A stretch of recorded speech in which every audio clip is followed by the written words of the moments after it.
दोस्तों नमस्कार। अगले हफ्ते बजट आने वाला है, देश का बजट।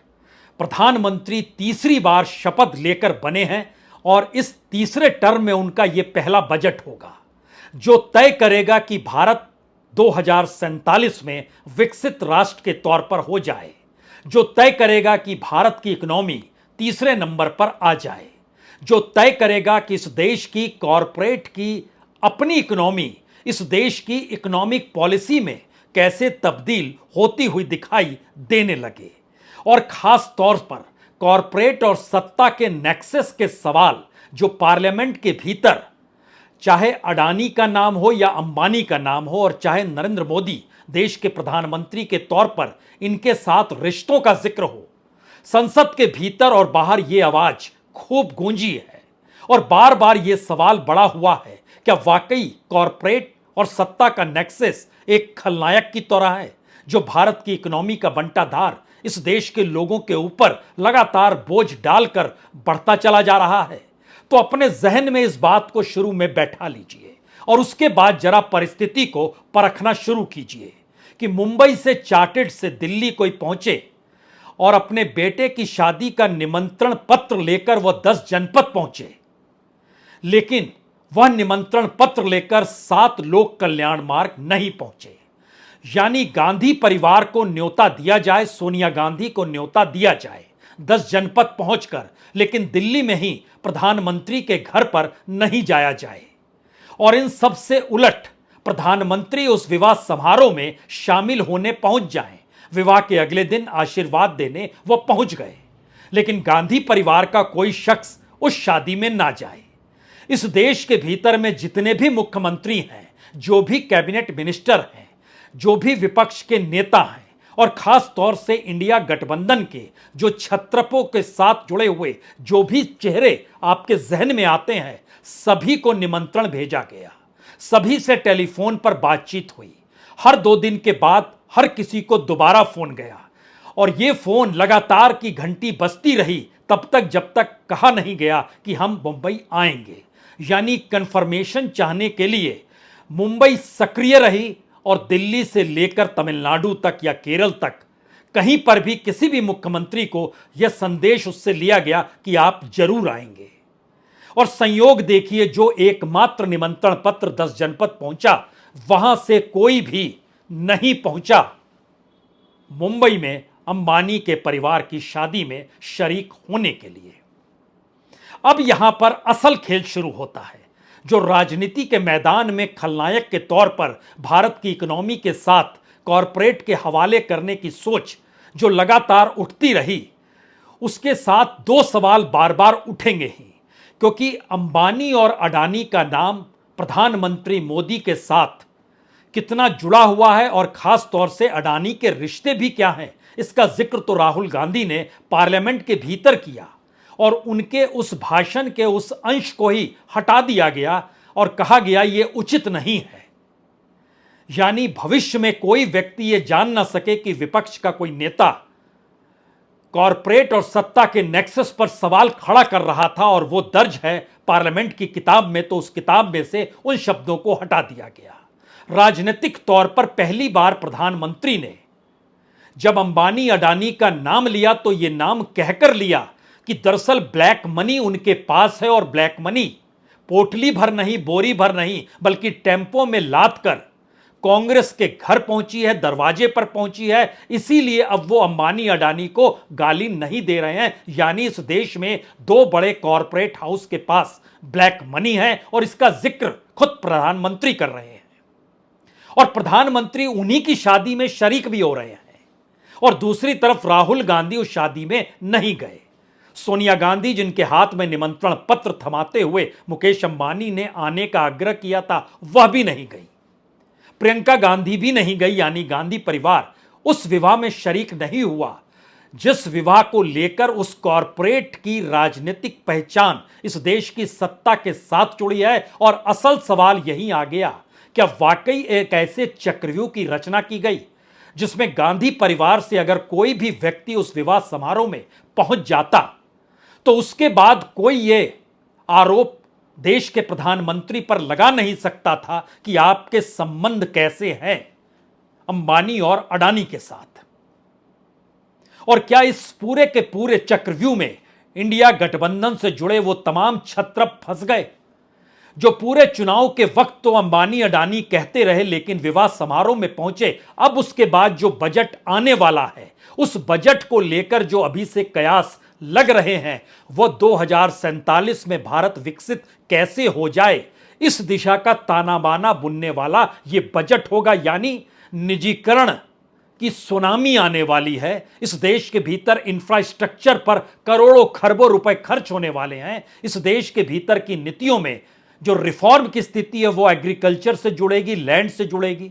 इस देश के भीतर में इंडस्ट्री से कैसे मजदूरों को लाया जाए, कॉरपोरेट की भागीदारी एग्रीकल्चर के क्षेत्र में कैसे हो जाए। यानी निजीकरण की परिस्थिति सिर्फ पीएसयू को बेचने खरीदने भर की नहीं है, वह तो बैंकों के बेचने खरीदने से बात आगे बढ़ते बढ़ते उस रिफॉर्म पर जा टिकी है जहां पर कॉरपोरेट की झोली भरती चली जाए।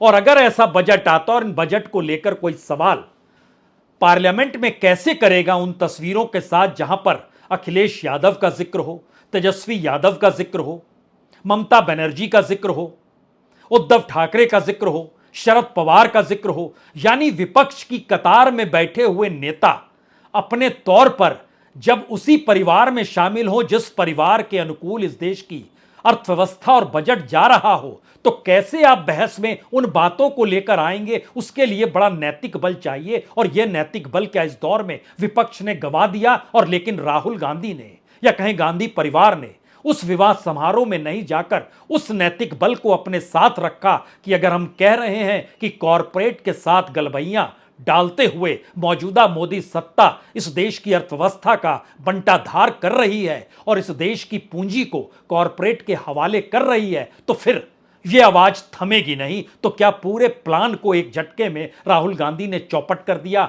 नहीं जाकर?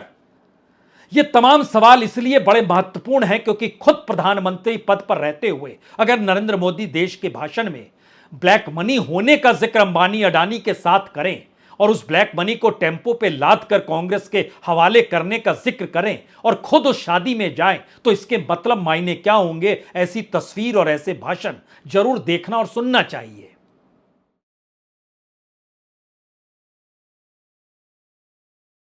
जरा ये शाहजादे घोषित करें कि चुनाव में ये अंबानी अडानी से कितना माल उठाया है, काले धन के कितने बोरे भर करके रुपये मारे हैं, क्या टेम्पो भर करके नोटे कांग्रेस के लिए पहुंची है, क्या सौदा हुआ है। आपने रातों रात अंबानी अडानी इनको गाली देना बंद कर दिया। जरूर दाल में कुछ काला है। 5 साल तक अंबानी अडानी को गाली दी और रातों रात गालियां बंद हो गई। मतलब कोई न कोई चोरी का माल टेम्पो भर भर करके आपने पाया है। मिथिलाराम, ये जवाब देना पड़ेगा देश को। तो प्रधानमंत्री अपने तौर पर क्या कुछ कह गए, उस बात पर अगर वह टिके रहें या इस देश की जांच एजेंसी प्रधानमंत्री की बात को एफआईआर की तरह दर्ज कर ले, तो अगले दिन ही छापा अंबानी अडानी के यहां सीबीआई और ईडी का तो पड़ जाना चाहिए। आईटी डिपार्टमेंट का नोटिस तो उस दरवाजे पर चस्पा हो जाना चाहिए। लेकिन क्या हुआ? दरअसल राजनीतिक तौर पर जो पूरी चक्रव्यूह की रचना इसलिए रची गई क्योंकि इस दौर में कॉरपोरेट और सत्ता के नेक्सस ने कॉरपोरेट की पहचान भारत की उस असमानता से जोड़ दिया जहां पर लोगों के पास पैसे कम हो रहे हैं और कॉरपोरेट का नेटवर्थ बढ़ रहा है।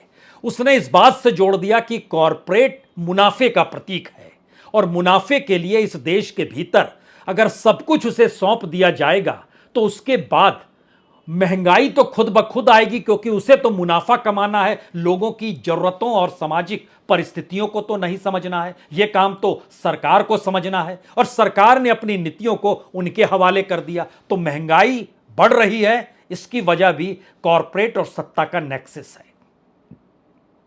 इतना ही नहीं, इस देश के भीतर में रोजगार कम हुए।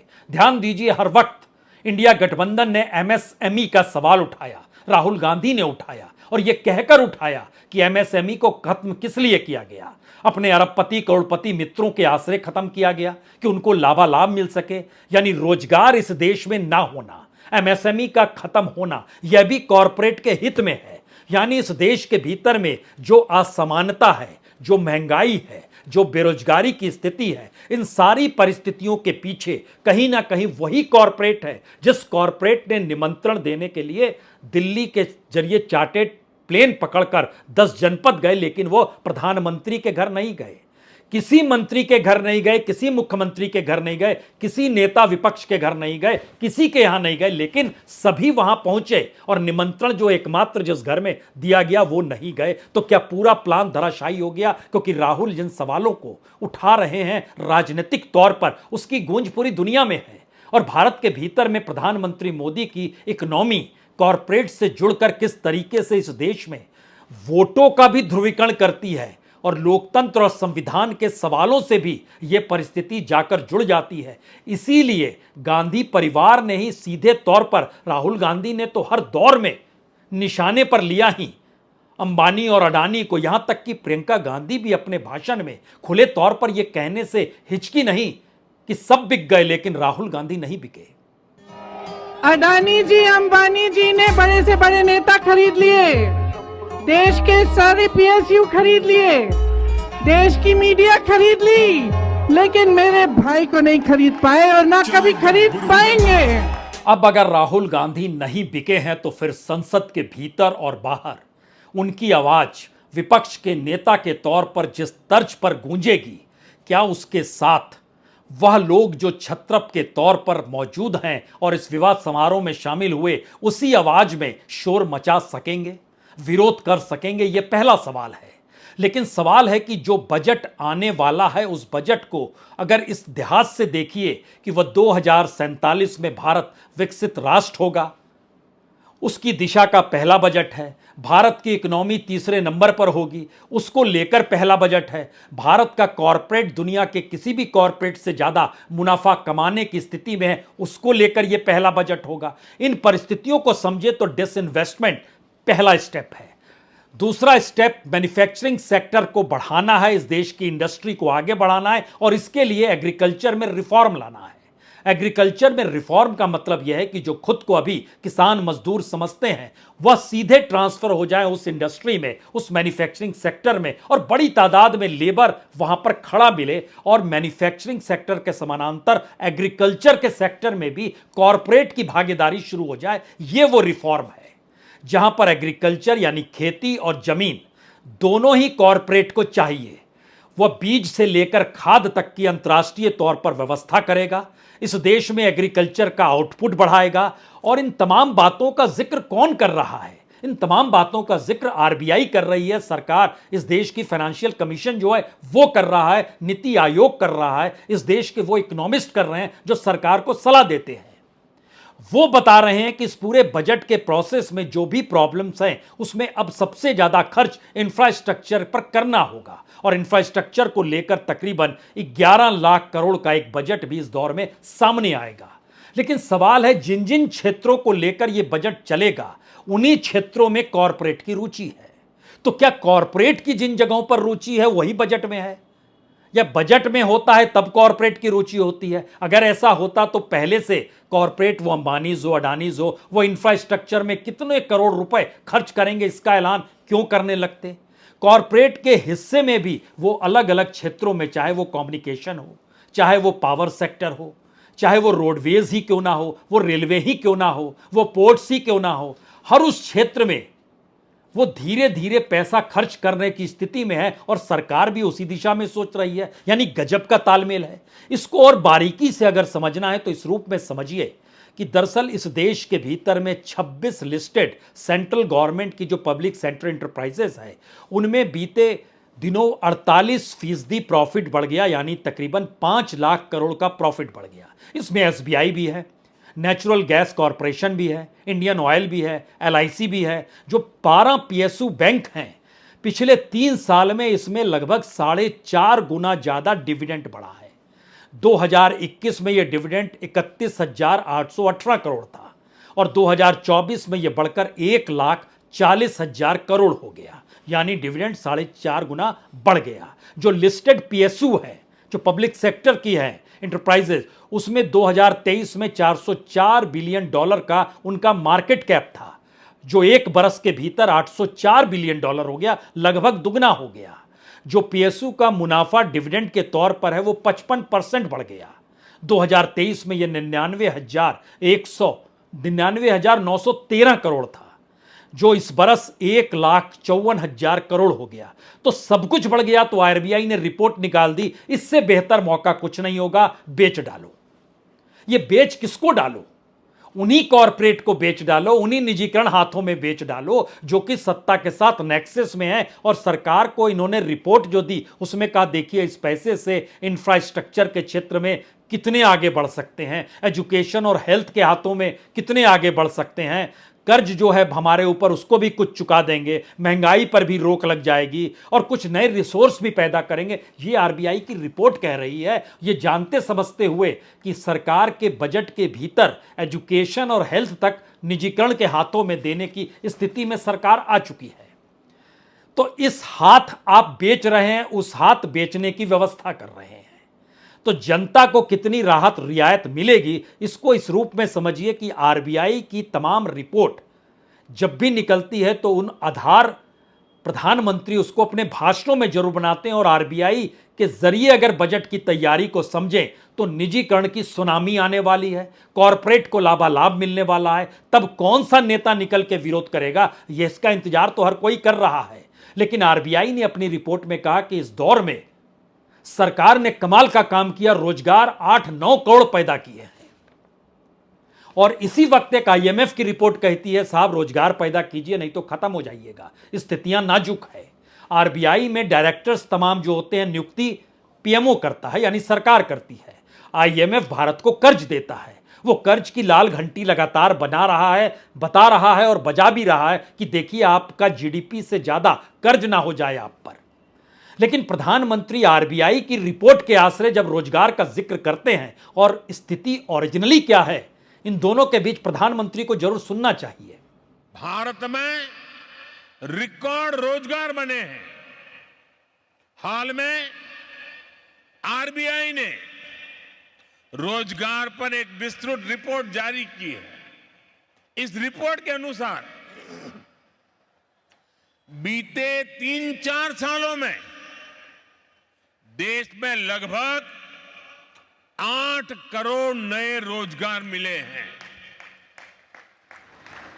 अब प्रधानमंत्री आरबीआई की रिपोर्ट का जिक्र कर रहे हैं और संयोग से आईएमएफ की रिपोर्ट भी इसी वक्त आई। उनकी report advancing India structural transformation, catch up to the technology frontier, इस एस्पेक्ट को लेकर जो रिपोर्ट आई उसने बहुत साफ तौर पर बताया कि भारत की स्थिति जो 2047 में विकसित होने को लेकर है, 2050 तक तकरीबन 32 करोड़ नौकरियां चाहिए। और अगर आपकी ग्रोथ जो है वो 7% लगातार रहती है तो भी आप हर साल 80 से 90 लाख से ज्यादा नौकरी नहीं दे सकते हैं, यानी 1 करोड़ नौकरी भी एक साल में नहीं दे सकते हैं। अब आरबीआई की रिपोर्ट ने कह दिया, प्रधानमंत्री ने दोहरा दिया, 9 करोड़ नौकरियां दे दी और खुद अपने तौर पर 10% से ज्यादा की अगर विकास दर होगी तब आप 1 करोड़ 20 लाख नौकरी दे पाने की स्थिति में होंगे, जो तत्काल की आपकी बेहद जरूरत है। अन्यथा स्थितियां नाजुक है, यह आईएमएफ की रिपोर्ट बता रही है। और यह भी कह रही है कि आपको हर क्षेत्र में अब रिफॉर्म करना है और खासतौर से एग्रीकल्चर के क्षेत्र में, जहां पर 42% इस देश के वर्कर एग्रीकल्चर से यानी खेती से जुड़े हुए हैं, उनको आपको लेकर आना है मैन्युफैक्चरिंग सेक्टर में, इंडस्ट्री के क्षेत्र में और कंस्ट्रक्शन के क्षेत्र में, क्योंकि यह क्षेत्रों को डेवलप होना है। यहां मजदूर चाहिए। खेती में हम इनपुट बढ़ाएंगे, बीज से लेकर खाद तक अंतर्राष्ट्रीय तौर पर उनके हाथों में सब चीजें सौंप देंगे और इस देश के बड़े कॉरपोरेट भी बीज भेजेंगे और खाद बेचेंगे, वही खेती करेंगे, उसी खेती को वो अपने वेयरहाउस में रखेंगे, उसके जरिए वो प्लानिंग करेंगे कितने में क्या बेचना है और आप 5 किलो अनाज बेचते रहिए या फ्री में देते रहिए। यानी राजनीतिक तौर पर बजट की परिस्थितियां अगर इस देश के कॉरपोरेट के अनुकूल है और कॉरपोरेट के दरवाजे पर नतमस्तक होकर संगीत समारोह में शामिल होकर तमाम चीजों का उपभोग करते हुए कैसे आप में नैतिक बल आ सकता है कि आप विरोध करेंगे उन आर्थिक नीतियों का जो इस दौर में बजट के जरिए सामने आने वाला है, लेकिन राहुल गांधी विरोध करेंगे? तो क्या वो अकेले पड़ जाएंगे, या इस दौर में इस देश की जनता इस बात को समझ रही है कि दरअसल जो नेता कॉरपोरेट का जिक्र करते थे और उन्हीं के दरवाजे पर चले गए, अब उनको समझना होगा, एक वैकल्पिक रास्ता निकालना होगा? क्योंकि सरकार जिस लकीर पर चल रही है उसमें तो उसके सामने अग्निवीर तक को लेकर साफ कहना है कि हम भविष्य में पेंशन नहीं दे सकते हैं। और इस देश के भीतर में रिटायर्ड डिफेंस के जो अधिकारी हैं उनकी संख्या 30 लाख है। इसमें शॉर्ट जो कमीशन होती है उससे जुड़े हुए भी लोग हैं, फोर्सेस से भी जुड़े लोग हैं। 30 लाख रिटायर्ड पेंशनधारियों में जो 1,41,000 करोड़ रुपया हमको हर साल पेंशन के तौर पर देना पड़ता है, यानी 6,20,000 करोड़ का डिफेंस का बजट है, उसमें 1,41,000 करोड़ रुपया पेंशन में चला जाता है। और इस देश के भीतर की ऐसी स्थिति है कि पेंशन में ही ज्यादा पैसा चला जाता है, तो सरकार पेंशन देने को तैयार नहीं है। तो क्या पार्लियामेंट के भीतर कोई सांसद खड़ा होकर कह पाएगा कि जनाब इस देश के भीतर में जो पार्लियामेंट से रिटायर्ड और हारे हुए सांसद हैं उनको भी आप पेंशन बंद क्यों नहीं करते हैं? कोई नहीं कह पाएगा, क्योंकि उसके लिए जो नैतिक बल चाहिए वो बल है नहीं, और कॉरपोरेट ने इन बातों को हड़प लिया। अब सवाल यह है कि इस दौर में सरकार जिस रास्ते चल रही है और कॉरपोरेट जिस रास्ते चल रहा है वो रास्ता जाता किधर है? डिसइन्वेस्टमेंट को लेकर बीते 5 बरस में 6,16,000 करोड़ का टारगेट लिया गया। सरकार को मिले 1,79,000 करोड़ रुपए। सिर्फ एक 2018-19 था जब ज्यादा पैसा मिल गया था, इसके बाद से पैसा मिला ही नहीं, हर वक्त घाटा हुआ। और शायद इसीलिए भारत पेट्रोलियम तक को बेचने की बात आई तो अब कहा जा रहा है स्टेक हमारे ही जो 7 सब्सिडरी हैं वो LIC कुछ खरीद ले, कुछ कोल इंडिया खरीद ले, कुछ हिंदुस्तान एरोनॉटिक्स ले ले। इस तरीके से आपस में पैसे को घुमाकर सब कुछ कॉरपोरेट के अनुकूल कर दें और फिर आपसे कोई सवाल पूछे कि आप कैसे कहेंगे, तो इसका एक जवाब तो यह भी है कि RBI जो रिपोर्ट रखती है उसमें प्रधानमंत्री ने कहा 2027 में तीसरी इकोनॉमी हो जाएंगे। RBI के डिप्टी गवर्नर माइकल पात्रा कहते हैं 2031 में दूसरी इकोनॉमी हो जाएंगे। प्रधानमंत्री मोदी कहते हैं 2047 में भारत विकसित राष्ट्र हो जाएगा। ये माइकल पात्रा कहते हैं 2060 में हम सबसे बड़ी इकोनॉमी हो जाएंगे। यानी भविष्य को लेकर ताना बाना बुनते बुनते इन परिस्थिति में आकर हमारी टीम ने जब निकाला उन पूरी परिस्थिति से कि दरअसल अब जो पूरा चक्रव्यूह इसलिए बनाया गया था कि इंडिया गठबंधन के जो लोग हैं जो कॉरपोरेट को खलनायक के तौर पर रख रहे हैं या उस खलनायकी में प्रधानमंत्री भी आ गए हैं, तो क्या ये पूरा चक्रव्यूह प्रधानमंत्री और कॉरपोरेट या अंबानी के जरिए बनाया गया कि इनको शरीक किया जाए? और एक एक करके सब शरीक भी हो गए। अब जिनके यहां निमंत्रण देने गए वही शरीक नहीं हुए, तो इसमें तो पूरा प्लान धरा का धरा रह गया। क्योंकि बजट के भीतर जो सवाल है और कॉरपोरेट के भीतर जो सवाल है उसमें इंफ्रास्ट्रक्चर और निजीकरण की परिस्थितियां सबसे बड़े सवाल के तौर पर है। 11.1 लाख करोड़ जो कैपिटलाइजेशन होना है, कैपिटल इन्वेस्टमेंट होना है इंफ्रास्ट्रक्चर के क्षेत्र में, वो सरकार करने वाली है, जो इस देश के तमाम पुराने बजट से ज़्यादा है। पिछले साल के बजट से तकरीबन 11% ज़्यादा है। अब आप ध्यान दीजिए, इंफ्रास्ट्रक्चर के क्षेत्र में अडानी भी पैसा लगाने वाले हैं, अंबानीज भी लगाने वाले हैं, टाटा भी लगाने वाले हैं, अग्रवाल वेदांता वो भी लगाने वाले हैं, कुमार मंगलम बिरला भी लगाने वाले हैं। सभी उस क्षेत्र में पैसा लगाने वाले हैं। और सब ने जो क्षेत्र चुना है उसमें एक बड़ा कॉमन क्षेत्र है रिन्यूएबल एनर्जी का। एनर्जी को लेकर इस देश के भीतर में जो मारामारी है वो पावर प्रोजेक्ट के तौर पर अगर जानिए तो कॉरपोरेट के नेक्सस को आप रोक नहीं सकते हैं, लेकिन कॉरपोरेट और सत्ता के नेक्सस को तो रोक सकते हैं, क्योंकि कॉरपोरेट तो मुनाफे पर चलता है। और मुनाफे की परिस्थिति देखिए जो बाहर से नजर आया पॉलिटिकली, उसमें अंबानी और अडानी में एक प्रतिस्पर्धा भी नजर आई। लेकिन मध्य प्रदेश के भीतर में महान एनर्जी लिमिटेड जो है ये अडानी पावर से जुड़ा हुआ है। इसने 26% स्टेक जो है अपने वो रिलायंस को बेच डाले, यानी अंबानी को बेच डाले। 5 करोड़ इक्विटी बेची 10 रुपए प्रति इक्विटी के हिसाब से, यानी मुकेश अंबानी ने 26% स्टेक मध्य प्रदेश के भीतर अडानी के पावर प्रोजेक्ट में ले लिया। दोनों एक साथ आकर खड़े हो गए। सब कोई जानता है कि एनर्जी को लेकर मारामारी होनी है। रिन्यूएबल एनर्जी का जिक्र इसलिए है क्योंकि भारत के भीतर लगभग 56% कहिए ये एनर्जी जो है वो थर्मल पावर या हाइड्रो के जरिए आती है और बहुत कम एनर्जी बाकी क्लीन एनर्जी है। अब उस क्षेत्र के अलावे वो टूरिज्म का इलाका है, वह इरिगेशन का इलाका है, वो रेलवे का इलाका है, वो हाईवे का इलाका है, वो पावर सेक्टर का इलाका है, वो माइनिंग का इलाका है, वो कम्युनिकेशन का इलाका है। इन तमाम इलाकों के मंत्रालयों की रिपोर्टों के आधार पर बजट के जरिए जो निजीकरण की सोच है और इन्हीं क्षेत्रों में कॉरपोरेट भी पैसा लगाकर राहत रियायत करने की स्थिति में अपने लिए चाहता है। यानी सामान्य सोच जो रही है कि कॉरपोरेट जिस क्षेत्र में जाता है उस क्षेत्र में पैसा लगाकर वो सरकार से इस रूप में समझौता करता है कि आप हमारे लिए कंज्यूमर को खड़ा कीजिए, और यही वो बार्गेनिंग होती है। लेकिन कॉरपोरेट की पॉलिसी को देश की पॉलिसी बनाकर उनके लिए लाभ देते हुए इस देश के लोगों को ही कंज्यूमर के तौर पर उसी हिस्से में ढकेल देना और उन्हें जितना मुनाफा चाहिए उनको मुनाफा मिलेगा और बाकी लोगों पर बोझ पड़ता है, महंगाई पड़ती है, रोजगार नहीं है, कोई मायने नहीं रखता। ऐसी स्थिति आ गई और ये पूरा का पूरा सिस्टम अगर मनमोहन सिंह के दौर में याद कीजिए, आपको एक नाम याद आएगा राडिया का, नीरा राडिया। वो ब्रोकर के तौर पर थी, कॉरपोरेट और सत्ता के बीच में चलती थी, उनको ब्लैक लिस्टेड किया गया था। उस दौर में उनके साथ कुछ जर्नलिस्टों के नाम भी आए थे, लेकिन इस दौर में थोड़ा भूल जाइए उसको। ऐसे समझिए कि ये ब्रोकर्स जो होते हैं कॉरपोरेट और सत्ता के बीच में, ये काम करते रहते हैं। इस दौर में आपने किसी ब्रोकर का नाम नहीं सुना होगा। वजह क्या है? वजह सबसे बड़ी यही है कि अपने तौर पर ही सरकार ने पॉलिसी ऐसी बना दी कि वह ब्रोकर की भूमिका में भी आ गई, कमीशन की स्थिति में भी आ गई और कॉरपोरेट को अलग से पूंजी लगाने देने की जरूरत नहीं पड़ी, क्योंकि दोनों ने एक दूसरे को गलबैया में हाथ में डाला हुआ था। तो मुश्किल क्या होगी? कोई मुश्किल नहीं हुई। ये दोनों के लिए अनुकूल परिस्थिति होती चली गई। तो कॉरपोरेट और सत्ता के नेक्सस में सेंध लगाने के लिए जो इस देश की राजनीति धीरे धीरे पीपुल्स पॉलिटिक्स के आश्रय बढ़ रही थी, और राहुल गांधी ने इस देश को घूमते वक्त जो पाठ पढ़ा, उन्होंने यही जाना कि इस देश की जनता की आवाज तो पहुंच ही नहीं पाती है, मीडिया पहुंचने नहीं देता है, सरकार सुनना नहीं चाहती है। तो उन्होंने अपने तौर पर अपने मैनिफेस्टो को खड़ा किया।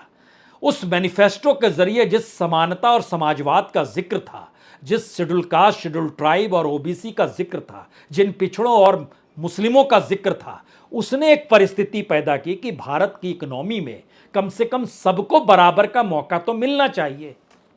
यही स्थिति एक झटके में क्या मुकेश अंबानी के शादी समारोह से गायब हो गई, क्योंकि वहां पहुंचे वही लोग जो बार बार कॉरपोरेट को निशाने पर लेते थे और उसी कॉरपोरेट के आंगन में बैठकर वो मजे ले रहे थे। तो वो नैतिक तौर पर वो स्थिति उनके साथ कैसी जुड़ेगी? क्योंकि इस दौर में और भी कई चीजें हैं।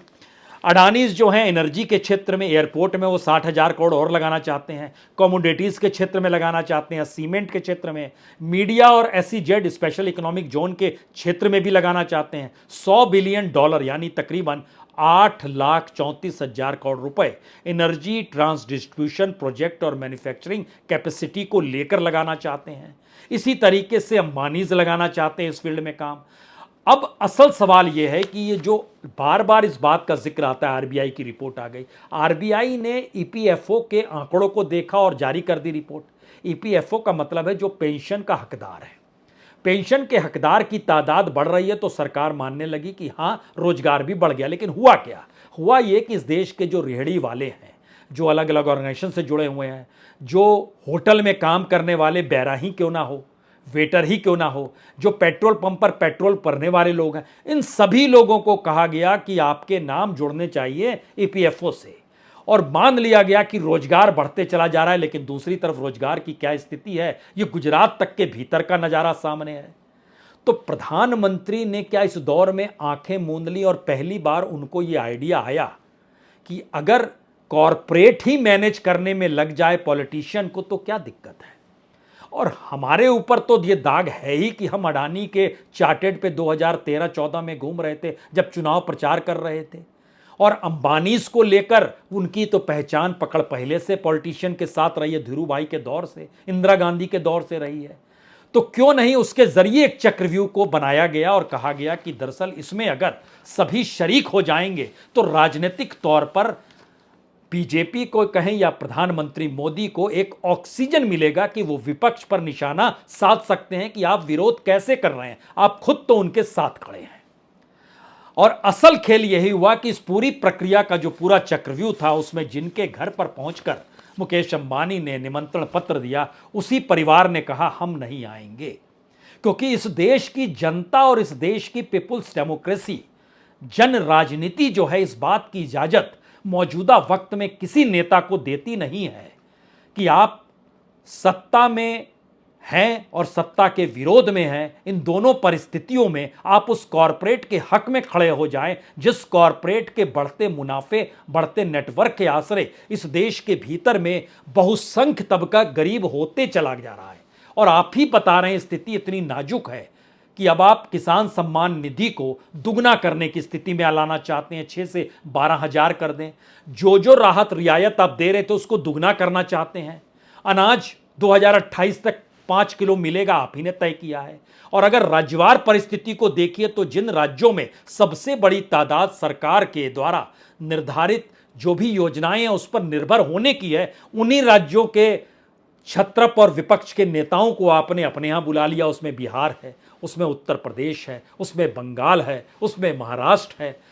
इन 4 राज्यों में तकरीबन इस देश के भीतर का 30 करोड़ से ज्यादा लोग 5 किलो अनाज फ्री पा चाहते हैं।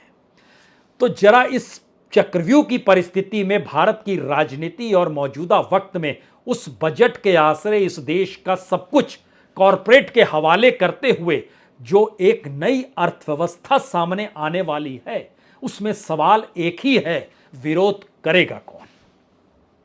राहुल गांधी करेंगे, लेकिन वह निरे अकेले तो नहीं पड़ गए। और इस संकट के दौर में भारत की राजनीति क्या हर चुनाव में अब एक ऐसी परिस्थिति लाकर खड़ा कर देगी जहां पे राहुल गांधी की राजनीति और दूसरी तरफ इस देश की वह पारंपरिक राजनीति जो कॉरपोरेट के आश्रय चलती थी, उसकी उंगलियों पर नाचती रही और आज भी नाच रही है?